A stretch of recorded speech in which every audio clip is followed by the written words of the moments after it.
everyone. This is chapter 7, History, Print Culture and the Modern World. And in this video, we will discuss three topics: the reading mania, the 19th century, and India and the world of print. So let us start with reading mania. Through the 17th and 18th centuries, literacy rate went up in most parts of Europe. Churches set up schools in villages carrying literacy to peasants and artisans. As literacy and schools spread in European countries, there was a virtual reading mania. People wanted books to read, and printers produced books in ever increasing numbers. New forms of popular literature appeared in print. Booksellers employed peddlers who roamed around villages carrying little books for sale. There were almanacs or ritual calendars along with ballads and folk tales. In England, penny chapbooks were carried by petty peddlers known as chapmen and sold for a penny so that even the poor could buy them. Chapbooks mean very small books, small and thin books. In France were the Bibliothèque Bluey, which were low-priced small books printed on poor quality paper and bound in cheap blue covers. There were the romances printed on 4 to 6 pages and the more substantial histories, which were stories about the past. Books were of various sizes, serving many different purposes and interests. The periodical press developed from the early 18th century, combining information about current affairs with enlightenment. Newspapers and journals carried information about wars and trade, as well as news of developments in other places. Similarly, the ideas of scientists and philosophers now became more accessible to the common people. Ancient and medieval scientific texts were compiled and published, and maps and scientific diagrams were widely printed. When scientists like Isaac Newton began to publish their discoveries, they could influence a much wider circle of scientifically minded readers. The writings of thinkers such as Voltaire and Jean Jacques Rousseau were also widely printed and read.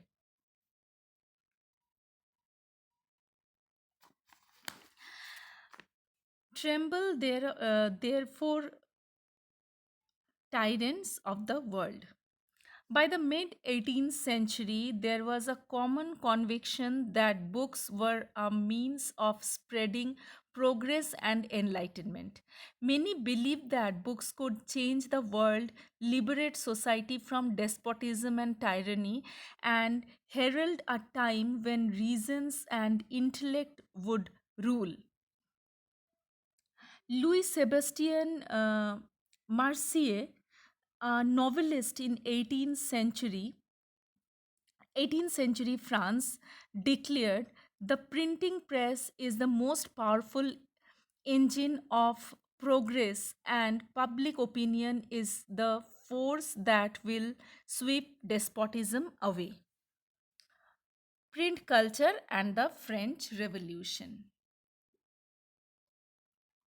Many historians have argued that print culture created the conditions within which French Revolution occurred.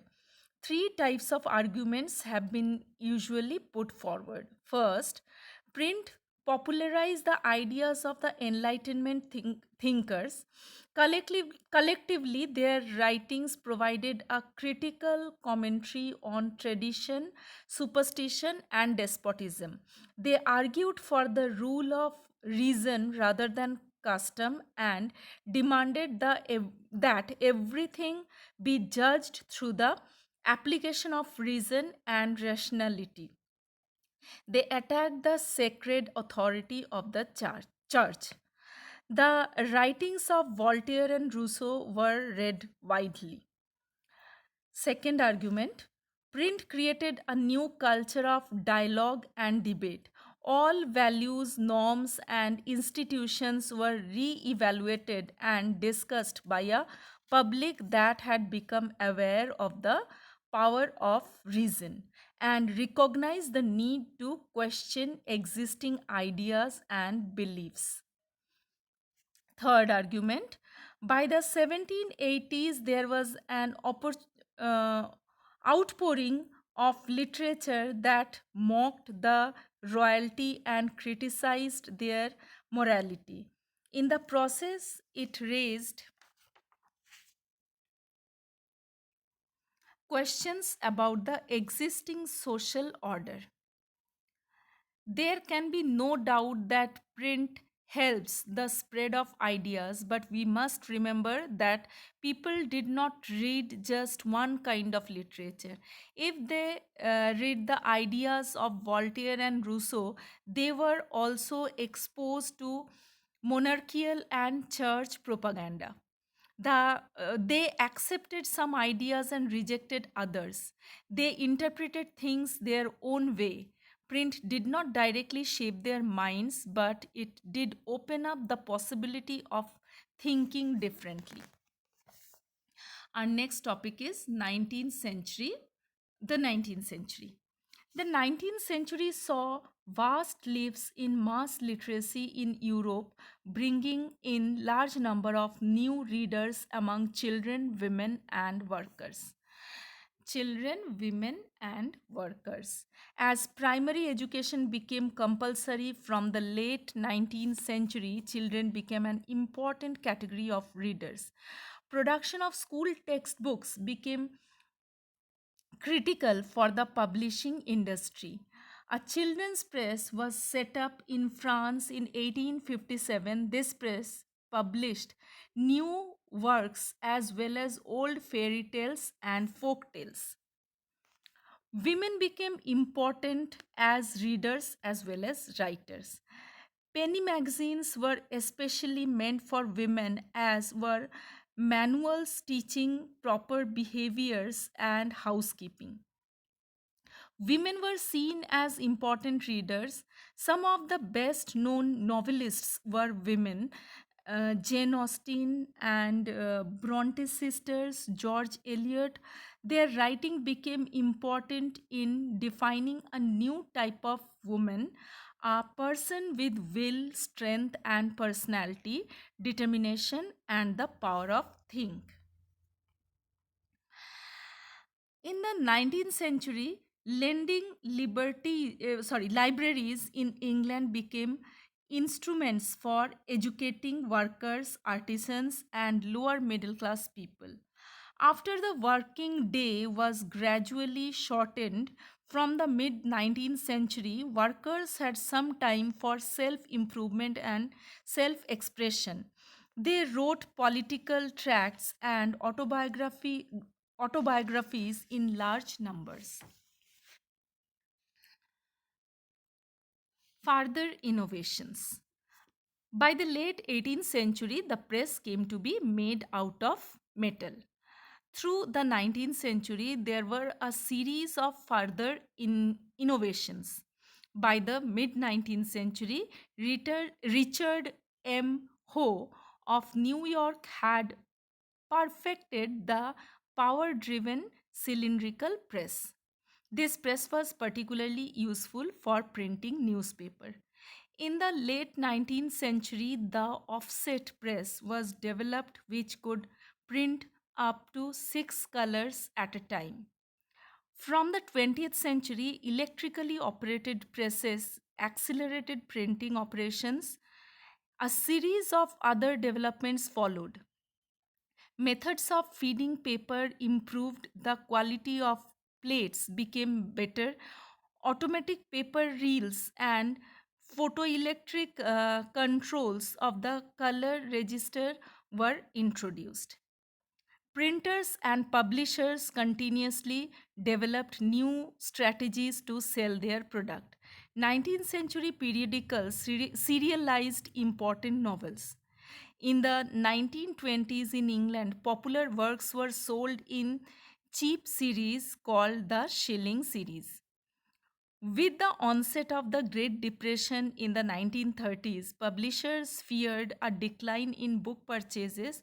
To sustain buying, they brought out cheap paper book editions. Our last topic, India, the world of print.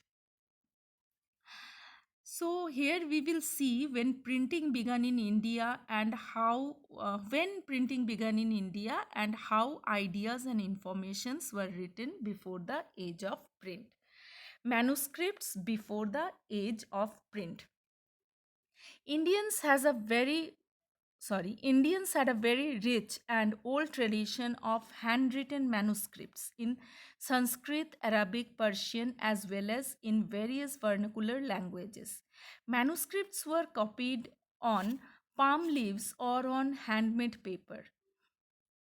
They would be either pressed between wooden covers or sewn together to ensure preservation. Manuscripts continued to be produced till the introduction of print in the late 19th century.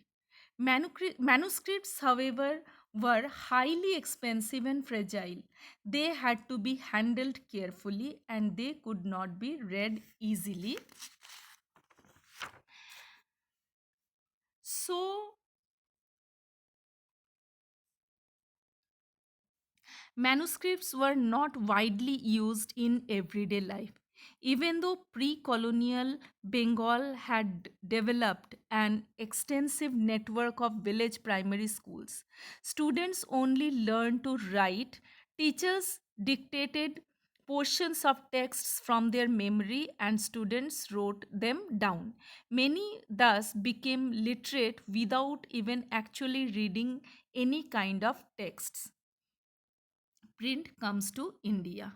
The printing press first came to Goa with Portuguese missionaries in the mid 16th century. Jesuit priests learned Konkani and printed several tracts. Catholic priests printed the first Tamil book in 1579 at Cochin. The English language press did not grow in India till late, even though the English East India Company began to import presses from the late 17th century. From 1780, James Augustus Hickey began to edit the Bengal Gazette, a weekly magazine. Hickey published a lot of advertisements, including those that related to the import and sale of slaves. But he also published a lot of gossip about the company's senior officials in India. Enraged by this, Governor General Warren Hastings persecuted Hickey and encouraged the publication of officially sanctioned newspapers that could counter the flow of information that damaged the image of the colonial government. There were Indians too who began to publish Indian newspapers. The first to appear was the Weekly Bengal Gazette, brought out by Gangadhar Bhattacharjee, who was close to Ram Mohan Roy. For today, this much. Thank you.